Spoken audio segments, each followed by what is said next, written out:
I have one question. I can see that Rutvij is so young, but he has a very deep understanding of Hinduism.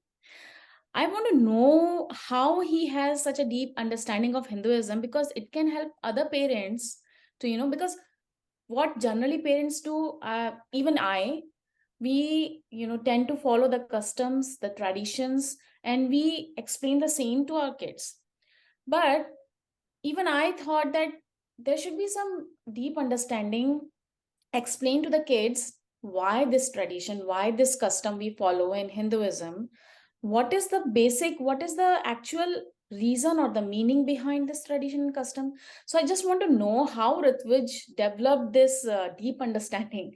um yeah, if he Uh, can share be- some.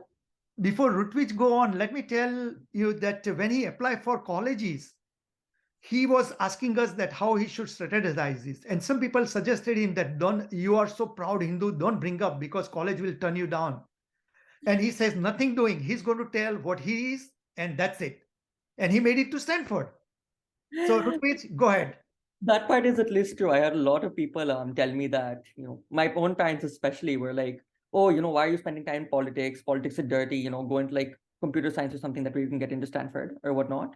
Right? My entire application actually was fully Hindu. You look at, for those of you, some of you seem a bit young, so you may not know the process. The common application has like 10 activity slots, right? Where you can put extracurricular activities. I think all 10 of those were Hindu. It was like HAF, Kona, Hindu Education Foundation, VHP, whatever, right? And so, yeah, Hinduism has definitely been a very big part of my life. For me, as the parents here, it really does come down to, I'd say, I had a very good guru. His name, for some you might know him, his name was Neeraj Mohanka. And he used to teach the small little religion classes, just once a month. And the way we viewed Hinduism was not, we didn't teach it again, right? I mentioned division between like Abrahamics and Dharmics. We didn't view it through an Abrahamic lens of, oh, okay, Ram's God, Krishna's God, here's the stories of the gods or whatever, right? It was more about the philosophical underpinnings of Hinduism. And so, what happened is he basically explained, look, the fundamental Hindu worldview is that reaching God is like a mountain. You can take multiple paths up. You can take a bike up, you can take a plane up, you can walk up. And are all these paths the same? No, obviously, if you take a plane up, you'll get there faster. If you walk more, you can enjoy the scenery. But at the end of the day, all of them do lead to the same one goal that we're trying to reach.